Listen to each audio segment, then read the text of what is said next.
আকাশে উড়তে থাকা জাতীয় পতাকাবাহী বিমানের ভেতরে হাস্যোজ্জ্বল মুখে যাত্রীদের সেবা দেওয়া বিমানবালাদের এক ঝলকেই অনেকের মনে জন্মায় মুগ্ধতা। কিন্তু সেই মুগ্ধতার আড়ালে যদি লুকিয়ে থাকে প্রতারণার ভয়ঙ্কর ফাঁদ, তাহলে সেটা কতটা ভয়ঙ্কর হতে পারে একবার ভেবে দেখুন। ঠিক এমনই অভিযোগ ঘুরপাক খাচ্ছে বাংলাদেশ বিমানের দুই বিমানবালাকে ঘিরে। কাহিনীর শুরুটা কিছুটা নাটকীয়।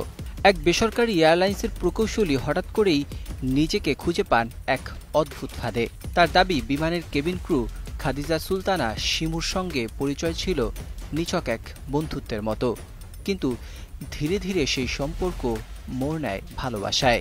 ঠিক তখনই শিমু বিয়ের প্রতিশ্রুতি দিয়ে তার কাছ থেকে হাতিয়ে নিতে থাকেন টাকা, গহনা, দামি মোবাইল, এমনকি দামি দামি আসবাবপত্র। শুধু এক মাস নয়, টানা কয়েক মাস ধরে লাখ লাখ টাকা শিমুর পেছনে উড়িয়েছেন এই প্রকৌশলী। কিন্তু যখনই বিয়ের কথা এলো, শিমু যেন প্রকৌশলীকে ফাঁকি দিয়ে বিমানের মতোই উড়াল দিলেন দূর আকাশের পথে। জি, এটা ছিল গত বছরের কাহিনী। তো আমাদের সোশ্যাল মিডিয়া ফেসবুকে থ্রুতে পরিচয় হয়েছিল। তো কনভারসেশন চলতে থাকলো। সে এক পর্যায়ে আমাকে মিট করতে বললো উত্তরার একটি রেস্টুরেন্টে। তো আমরা টাইম ম্যানেজ করে মিট করি। তো আমাদের মধ্যে কনভারসেশন হয়। তো সে এক পর্যায়ে আমাকে সামহাও ম্যানিপুলেট করে বলে যে একটা কমিটেড রিলেশনে যেতে পারি আমরা। তো তার কথা আমি বিশ্বাস করে আশ্বস্ত হয়ে আমরা রিলেশনে যাই। রিলেশনে যাওয়ার পরে তার ডিম্যান্ডগুলো আসতে থাকে, যেরকম তার বাসার ফার্নিচার সব কিছু, তারপরে তার ফ্ল্যাগশিপ মোবাইল লাগবে, তো S24 Ultra কিনে দিলাম। তারপর তার বিভিন্ন পার্টি ড্রেস, বাসার তারপর বিভিন্ন ড্রেস আর কসমেটিক্স, গোল্ড, ডায়মন্ড, এগুলো আস্তে আস্তে ডিম্যান্ড করে। আমি আমার প্রয়োজনের স্বার্থে যতটুকু পেরেছি দিয়েছি, কজ আমরা একটা ফিউচারিস্টিক রিলেশনে যাচ্ছি।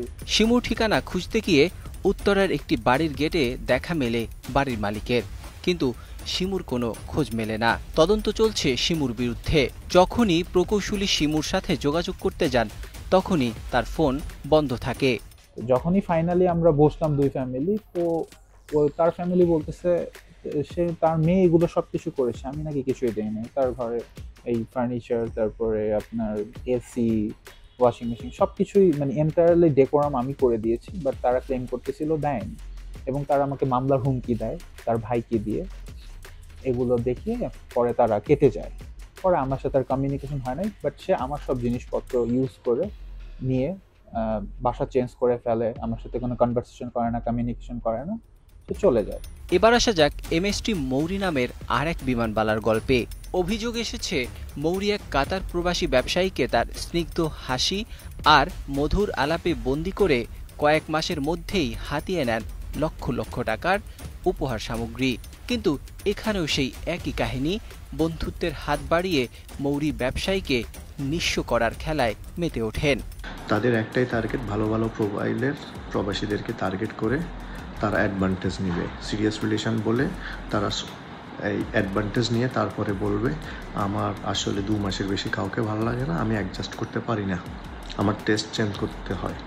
সো তিনি আমার লাস্ট কথা হয়েছিল আমার মোবাইল নিয়ে আমার লয়ালিটি চেক করবে বলে আমার ফোন নিয়ে উনি আমার ফোনের থেকে সবগুলো ডাটা ডিলিট করে দিছে। আমাদের কথাবার্তা হয়েছে ওইগুলো হোয়াটসঅ্যাপ, মেসেঞ্জার, এগুলো ছবিগুলো সহ। তারপরে আমাকে যাওয়ার সময় এটা বলে গেছে আমি একজনের সাথে 2 মাসের বেশি থাকতে পারি না, আমার টেস্ট চেঞ্জ করতে হয়। আর যখনই এই খবর প্রকাশ্যে আসে, মৌরিও উড়াল দেন আকাশে। আর সেই শোকে বিমানের সদর দপ্তরে লিখিত অভিযোগ জমা দেন সেই কাতার প্রবাসী। ফ্রেন্ডের মাধ্যমে পরিচয় হওয়ার পরে তখন ওখানে তিনি আসে, আমরা দুজনকে পছন্দ করে কমিটেড রিলেশনের জন্য এগ্রি হই। এগ্রি হওয়ার পরে হঠাৎ করে তার মধ্যে পরিবর্তন দেখা দেয়। মাস 2-2.5 মাস পরে পরিবর্তনের ক্ষেত্রে সে প্রথমে আমাকে অনেক অ্যাটেনশন দিত, দোহায় আসতো, টাইম দিত। হঠাৎ করে আমার সাথে কমিউনিকেশন স্লো করে দিয়েছে, কথা বলতো না, সময় দিত না, মেসেজের রিপ্লাই দিতে চাইতো না, কল রিসিভ করতে চাইতো না। তবে মৌরির সাথে কথা বললে তিনি মুখ খোলেন ভিন্ন সুরে। পরিচয়ের কথা স্বীকার করলেও অস্বীকার করেন দামি উপহার নেওয়ার অভিযোগ। মানে যখন আমাদের টার্মস ভালো ছিল তখন সে আমাকে জাস্ট একটা পারফিউম দিয়েছে আর এমনি হয়তো বাহিরে খাওয়া দাওয়া করেছি দোহাতে, দ্যাটস ইট। বাংলাদেশ বিমানের মুখপাত্র অবশ্য একেবারে স্পষ্ট। তিনি জানিয়ে দিয়েছেন, লিখিত অভিযোগ হাতে এসেছে, প্রমাণ মিললেই কঠোর শাস্তি, চাকরিচ্যুতও হতে পারেন মৌরি। যে অভিযোগগুলো আমরা পেয়েছি বা মিডিয়াতে যেগুলো প্রকাশিত হয়েছে, এগুলো যদি প্রাথমিক তদন্তে মানে সত্যতা পাওয়া যায়, সেক্ষেত্রে তাদের বিরুদ্ধে বিভাগীয় ব্যবস্থা গ্রহণ করা হবে। পুরো ঘটনা যেন হানি ট্র্যাপের ভয়ঙ্কর নাটকের অংশ, যেখানে প্রেমের অভিনয়ে বোনা হয় মায়াজাল, তারপর হাতিয়ে নেওয়া হয় অর্থ আর দামি দামি উপহার।